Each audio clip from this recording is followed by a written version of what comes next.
Hi, my name's Phil. I like talking about politics, and in this video I'd like to discuss the standout statement from the Office for Budgetary Responsibility on the day when Rishi Sunak was giving his budget statement.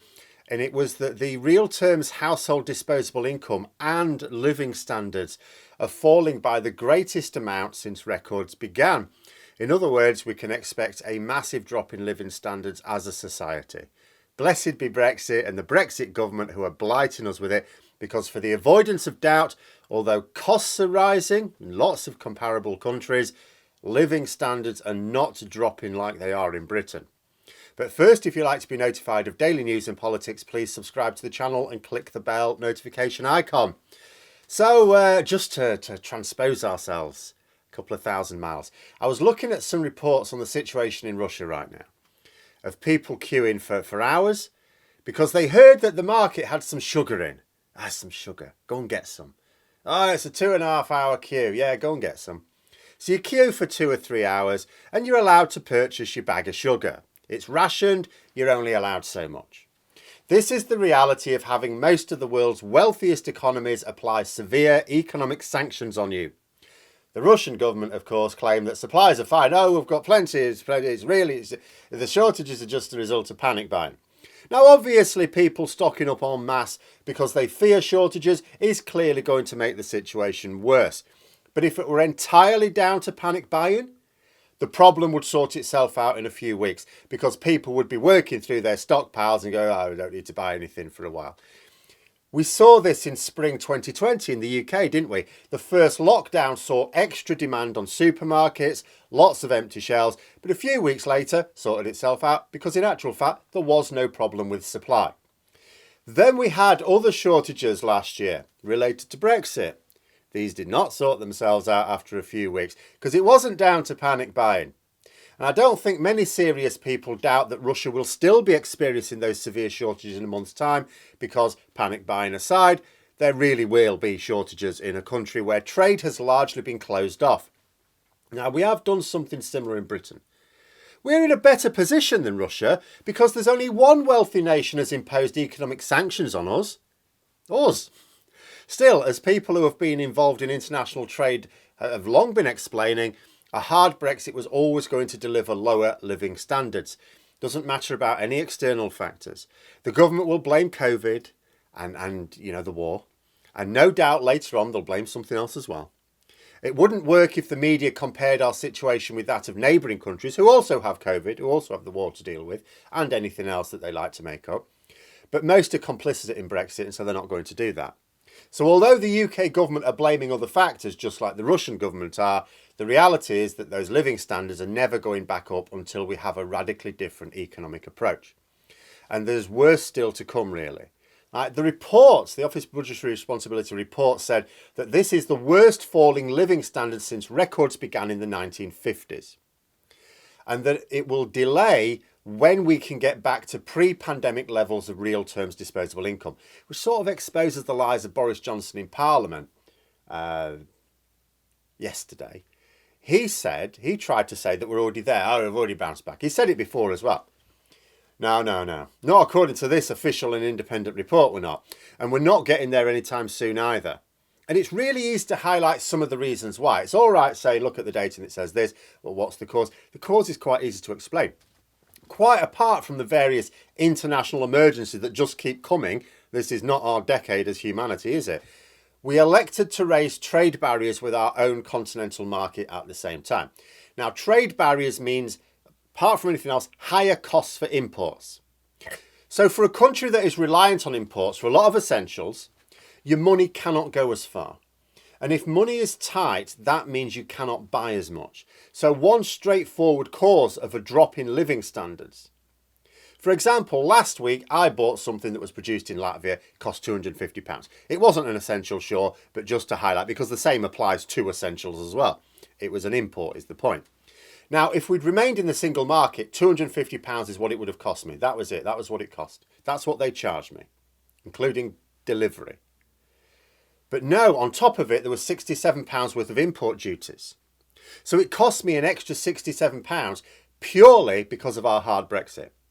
Now, consider the unnecessary costs going on imports of food, medicines, clothing and so on. things that are essentials.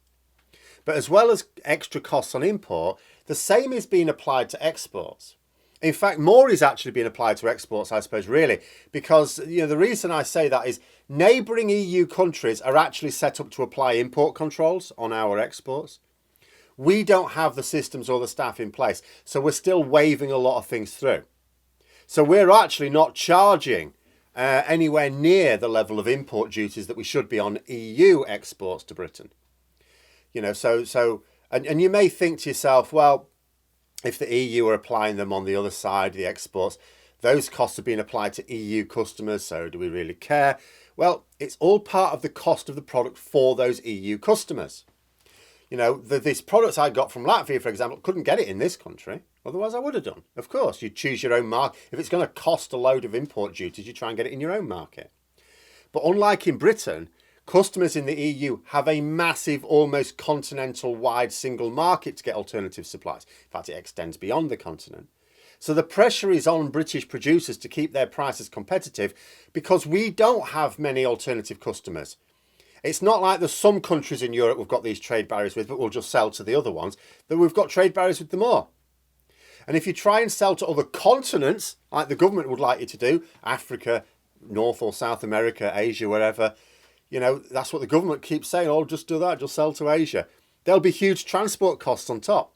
And those transport costs are just getting higher and higher. So realistically, British production as a whole cannot make as much money. That suppresses average wages, of course, so imports are costing us more and our incomes are not going up as much, if at all. So your household budget is squeezed at both ends. Of course, the government could choose to do something about it. They say they're doing all they can. That is a lie. Ask yourself this. Why is it that ordinary workers, the unemployed and pensioners are all seeing a severe squeeze on their disposable income? But the very wealthy are still getting wealthier. Why are energy companies, for example, making record profits while the cost of their product, the energy, is going beyond millions of people's capacity to pay for it? Why have we got a situation where your cost of energy, some people, I saw someone say, and we've had something similar, it's like, oh, your direct debit for £80 a month, yeah, it's going up to £160 a month now. Why are we getting things like that? And you think, oh, well, cost of energy, it's going up. So why are the energy companies' profits higher than they have been then? They're not paying for it. And the same will apply to all corporations. Because there was another harrowing report this week, food banks reporting that people are leaving things like potatoes behind. They're not taking them because they can't afford the energy to cook them. I'm not hearing about millionaires getting into bother and having to sell their mansions, if you don't count Russian oligarchs being assisted by the UK government, that is. Where are the stories of the squeeze on the wealthy? Nowhere to be seen. I've not seen any. Even the Financial Times, which is the paper for the wealthy, called out Sunak's statement on its front page as an election con. The drop in income tax coming just before we choose the next government. If the squeeze on incomes isn't being felt by all sections of society, then it isn't being caused by external factors over which the government do not have control. That is just logically certain. It's a political choice as to where the squeeze is applied. And the Conservatives are choosing to apply that squeeze to the poorest. And the so-called external factors will not stop because they are applying the worst of them. I've explained how raising trade barriers puts up costs, but it also stops you making as much money as a country. But there's worse to come. See, the government are supposed to be applying standards controls this summer to go with their customs controls a few months ago. And maybe they will, or maybe they'll defer it again, citing the war as an excuse. I don't know. But if they don't delay it, the situation will get much worse. Standards controls of the level required by international law outside the single market would be an onerous prospect at the best of times. We've seen how onerous because the EU applied them in January 2020 and the news was full of all the consequences of that. So if we apply the same things, and it'd be worse for us because we're the small market next to the big market. But we don't have the systems. We don't have the infrastructure and we don't have anywhere near the number of staff needed to carry this work out. Obviously, we cannot try to apply them properly. There'll have to be some sort of fiddle, as there was with customs controls, but I don't know what it will be. But whether we can delay or fiddle, that's a matter for the government. What is not a matter for the government are the biometric checks coming online this September, assuming no more delays. And the delays can't be down to the UK government. It's got nothing to do with them. This is the EU. Unless someone has a very cunning plan, which I have not heard about, this is going to strangle trade like never before in peacetime in this country. No ifs or buts. Dover and Folkestone will grind to a halt. If the Brexit MPs in Kent think they're having problems now with the disruption to ferry services, just let them wait until autumn. Basically, the UK government needs to work really closely with EU countries on this one, like really closely, with a lot of mutual trust on both sides in order to get a workable solution in place. Shame our Prime Minister just called all EU leaders tyrants in a much publicised speech, isn't it? And going back to that report from the Office for Budgetary Responsibility, they did say there is no reason to revise their view on the negative impact of Brexit on UK trade, which remember is, and has said for quite a while, it's going to cost us 4% of GDP. And they're still saying that now. It's all panning out as they predicted. A fall in trade intensity of the economy is how they phrased it at one point. They said that because Britain is a relatively small market for EU exporters, the additional costs and red tape don't make it worth selling to Britain in many cases. Because, and this is really important because we are dependent upon imports. If we make it too much of a hassle for EU producers to supply us, the inevitable consequence is much less choice and perhaps even lower supplies of goods we can get.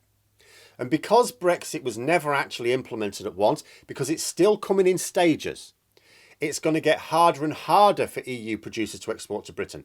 People may imagine, well, Brexit happened and then over time we'll sort of work out how to manage it. No, every 6 months or so you get another bit of Brexit being applied, which just makes it harder. So living standards is going to keep coming down due to, if nothing else, a lack of choice in the market. Even if somehow we get the economy growing properly again, just the fact that we cannot import very easily.